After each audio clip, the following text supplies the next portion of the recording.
हमारे पास एक इक्वेशन है ax प्लस ay प्रकार के व्यंजकों का गुणनखंड।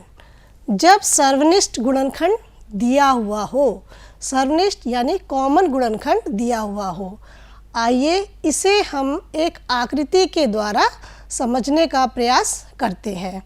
यहाँ है हमारा ax, दूसरा है प्लस ay, यानी कि हम अगर इसको ये मान लें कि ये हमारे पास एक आयत का क्षेत्रफल है और दूसरे आयत का क्षेत्रफल है ay, और ये दोनों आपस में जुड़े हुए हैं, तो इसकी आकृति किस प्रकार से प्राप्त होगी।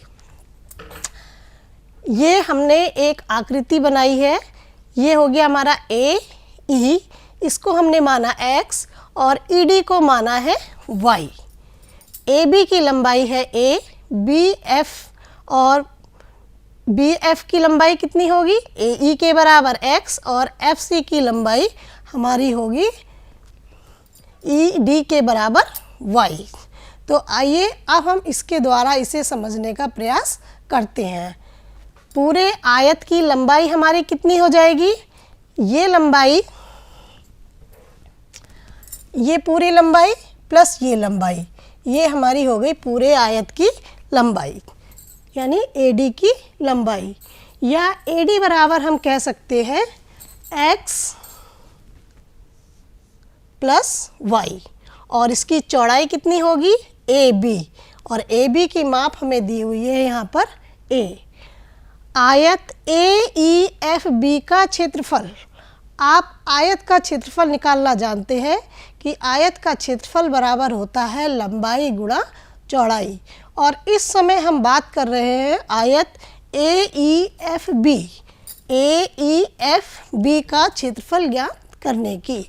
तो इसकी लंबाई हो गई हमारी x और चौड़ाई हो गई a, तो इसका जो क्षेत्रफल आएगा हमारा वो क्या आ जाएगा ax। इसी प्रकार आयत EDCF का क्षेत्रफल, EDCF का क्षेत्रफल क्या होगा, वही वाला फॉर्मूला लगेगा कि आयत का क्षेत्रफल बराबर होता है लंबाई गुणा चौड़ाई, और इसकी लंबाई है y और इसकी चौड़ाई है a, तो इसका क्षेत्रफल हमारा क्या आ जाएगा ay। ये हमारा पहले वाले आयत का क्षेत्रफल और ये हमारा आ गया दूसरे आयत का क्षेत्रफल।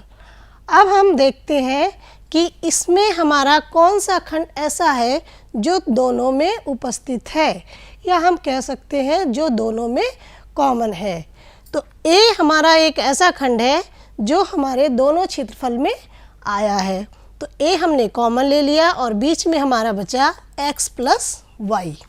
इस प्रकार ax प्लस ay के गुणनखंड हमारे दो प्राप्त हुए, एक हो गया a और दूसरा प्राप्त हुआ x प्लस y।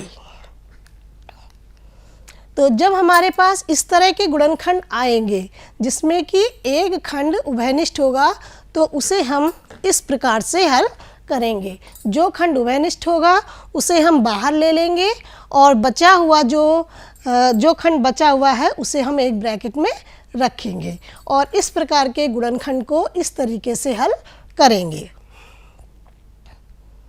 जो अभी हमने सीखा कि जब हमारा एक खंड उभयनिष्ठ हो तब हम उसे कैसे हल करते हैं, आइए अब हम उसके आधार पर इस सवाल को हल करते हैं।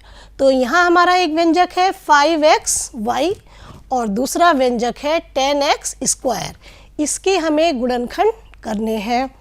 तो 5xy के पहले हम क्या करेंगे, अखंडनीय गुणनखंड। तो 5xy के गुणनखंड क्या हो गए, 5 गुणा x गुणा y। 5 को हम और ज़्यादा विभाजित नहीं कर सकते हैं। अब हमारे पास दूसरा व्यंजक है 10x स्क्वायर, अब हम इसके भी अखंडनीय गुणनखंड करते हैं।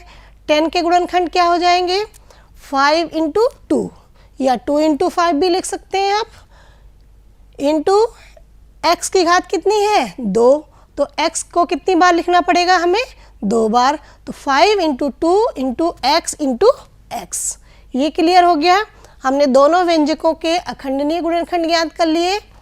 अब हम दोनों पदों में ये देखते हैं कि कौन सा गुणनखंड या कौन सा ऐसा खंड है जो दोनों में आ रहा है, जो हमारा इसमें भी आ रहा है और इसमें भी आ रहा है। 5 हमारा इसमें भी है, पहले वाले व्यंजक का जब हमने जो है अभाज्य गुणनखंड किया है, और जब हमने दूसरे वाले का किया तो इसमें भी 5 आ रहा है। ठीक, x इसमें भी है और x इसमें भी है, तो हमारे दोनों पदों में कौन सा गुणनखंड कॉमन हो गया या उभयनिष्ठ हो गया? 5x। तो इस पूरी इक्वेशन में से हमने 5x को बाहर लिख लिया और हमारा अंदर क्या बचा? 5x तो हमारा बाहर आ गया, इसमें अंदर बचा y। इसमें से 5x बाहर आ गया, इसमें क्या बचा? 2x। ये वाला प्लस का निशान लगा दिया और इस प्रकार के सवालों को हम इस तरीके से आसानी से हल कर सकते हैं। अब ये इसमें कितने पद हैं? 3 पद हैं। पहले जो हमने हल किया था उसमें कितने पद थे हमारे? 2 पद थे। अब इसमें हमारे 3 पद हैं, तो इसे हम कैसे हल करेंगे? बिल्कुल वैसे ही हल करना है जैसे हमने पहले वाले सवाल को हल किया था। पहले हमने पहले व्यंजक के अखंडनीय गुणनखंड प्राप्त किए, फिर दूसरे वाले के और फिर तीसरे पद के गुणनखंड करेंगे। तो 10x स्क्वायर, 10 स्क्वायर के हमने जो है अखंडनीय गुणनखंड कर दिए 2 × 5 × x × x। फिर हमने ये माइनस का निशान लगा दिया। फिर अब हमें 18 के करने हैं अखंडनीय, तो 2 × 3 × 3। x यहाँ पर कितनी बार है? 3 बार, तो हमने यहाँ पे लिख दिया x × x × x। फिर हमने प्लस का निशान लगाया। अब हम 14 के करेंगे, तो 2 × 7 × x × x × x। इस चीज़ का ध्यान रखना है कि ये जो गुणनखंड है अखंडनीय ही होने चाहिए। जैसे ये 18 है, तो 18 को हमने लिखा है 2 × 3 × 3। अगर हम यहाँ पे लिख देते 2 × 9, तो क्या ये सही होता? नहीं होता। क्यों नहीं होता? क्योंकि 9 के फिर टुकड़े हो सकते हैं, क्या हो जाते? 3 × 3। तो हमें जो गुणनखंड करने हैं वो अभाज्य गुणनखंड करने हैं। अब हमने इसके गुणनखंड कर दिए। अब हम ये देखेंगे कि तीनों में से कौन से खंड ऐसे हैं जो हमारे तीनों पदों में आ रहे हैं, उसको हम बाहर कॉमन ले लेंगे। 2 इसमें है, इसमें भी है और इसमें भी है। 5 इसमें है, इसमें नहीं है और इसमें भी नहीं है। x इसमें है, इसमें भी है और इसमें भी है। दूसरा x इसमें भी है, इसमें भी है और इसमें भी है। अब इसमें तीसरा x नहीं है, तो अब हम इसमें से कोई भी खंड नहीं ले सकते, क्योंकि हमारा केवल 2x और x यानी कि 2x स्क्वायर एक ऐसा खंड है जो हमारे तीनों पदों में कॉमन है। उसको हम क्या करेंगे? बाहर ले लेंगे। 2x × x हमने बाहर ले लिया। अब इसमें हमारा क्या क्या चीज़ बची है? इसमें हमारी बची 5, तो हमने 5 लिख लिया। फिर हमने बाहर माइनस का निशान लगाया। इस वाले पद में हमारी क्या क्या चीज़ें बची हैं? 3 × 3 इंटू कितने x बचे? 1 x बचा, उसको हमने यहाँ पर लिख लिया। फिर हमने यहाँ पे प्लस का निशान लगाया।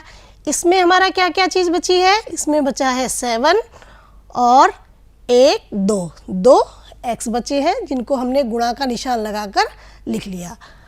यहाँ तक करने के बाद अब ये आपकी एक सिंपल समीकरण बन गई और आप इसे बहुत आसानी से हल कर पाएंगे।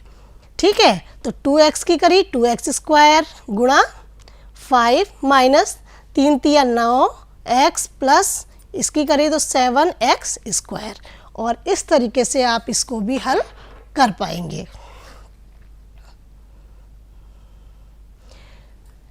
व्यंजक, द्विपदीय व्यंजक जब एक समान हो तब हम इसे किस प्रकार से हल करेंगे, आइए अब हम इसे जानते हैं। यहाँ देखिए, ये हमारा एक व्यंजक है, इसमें x + y और इसमें भी है हमारा x + y। अगर इस तरीके से है तो हम इस समीकरण को कैसे हल करेंगे या इसके गुणनखंड हम कैसे करेंगे। तो हमने क्या किया कि x + y बराबर हमने मान लिया p, और x प्लस वाई की जगह हमने यहाँ पे मान रख दिया p, और p मान रखने पर हमारा आ गया a, और इसकी जगह हमने लिखा है p और इसकी जगह भी p, तो हमारा ये आ गया AP प्लस BP। क्लियर हो गया। इन दोनों में p हमारा क्या हो गया, कॉमन हो गया, या हम कह सकते हैं उभयनिष्ठ हो गया। इसको हमने बाहर लिया तो ये हमारा बचा a प्लस b, और a प्लस b हमने यहाँ पर लिख दिया, और p की जगह p की वैल्यू लिख दी हमने। p हमने किसकी जगह पे लिखा था, x प्लस y की जगह, तो हमने ये लिख दिया x प्लस वाई, ये हमारा p की जगह पे मान आ गया, और दूसरा खंड हो गया हमारा a प्लस b। इस प्रकार जो हमारा ये व्यंजक था, जो हमारी ये इक्वेशन थी, समीकरण थी, तो इसको जब हमने इसके गुणनखंड करे तो हमारे पास दो गुणनखंड इसके प्राप्त हुए, x प्लस वाई और दूसरा प्राप्त हुआ a प्लस b। आइए इससे संबंधित एक उदाहरण को हम हल कर देखते हैं। हमारा सवाल है 5x और ब्रैकेट में y plus 9 plus 7y plus 9। ये दोनों जो हमारे व्यंजक है ये क्या है हो गए हमारे, y प्लस 9 इसमें और y प्लस 9 इसमें, दोनों में क्या है, बराबर है। अभी हमने जो पहले देखा था इसमें हमने ये कहा था कि इसकी जगह पर हम p मान लेते हैं, तो इसकी जगह अगर हम p मान लेंगे तो हमारी ये जो समीकरण है वो क्या हो जाएगी 5x, और इसकी जगह हम क्या लिख देंगे p, तो ये हमारा प्राप्त होगा 5x plus p plus 7p। Clear हो गया। इन दोनों में p हमारा क्या है, कॉमन है या उभयनिष्ठ है, इसे हमने बाहर ले लिया, तो ये हमारा अंदर क्या बचेगा 5x प्लस 7 बचा। अब p की जगह p हमने किसका मान माना था, y प्लस 9 का, तो y प्लस 9 एक खंड ये हो गया, और दूसरा खंड हमें प्राप्त हुआ 5x प्लस 7। ये कैसे प्राप्त हुआ, p का हमने यहाँ पर मान रख दिया। अगर आप इस मेथड को समझ गए हैं तो इसी के आधार पर एक दूसरी विधि है जिसको हम डायरेक्ट विधि कहेंगे, या हम सीधे इस समीकरण को कैसे हल करेंगे, इसके गुणनखंड हम कैसे हल करेंगे। तो ये हो गया हमारा 5x ब्रैकेट में y plus 9 plus 7y plus 9। जब हमने इस लेसन की शुरुआत करी थी तब हमने आपको बताया था कि कुछ बीजीय व्यंजक ऐसे होते हैं जिनको देखकर तुरंत पता चल जाता है कि इसके ये किस किस के गुणनफल से बना है। तो इसी प्रकार आप देखिए कि इसमें अगर आप सीधे देखेंगे कि y प्लस 9 है और इसमें भी y प्लस 9 है, इनमें दोनों में y प्लस 9 को हमने क्या किया, बाहर कॉमन ले लिया, तो हमारा अंदर क्या बचेगा 5x प्लस 7। तो एक गुणनखंड ये हो गया और दूसरा गुणनखंड ये हो गया। तो ये एक आपकी दूसरी विधि है और इसे हम डायरेक्ट विधि भी कह सकते हैं, और आप इससे अपने सवाल को बहुत आसानी से और बहुत जल्दी कर पाएंगे।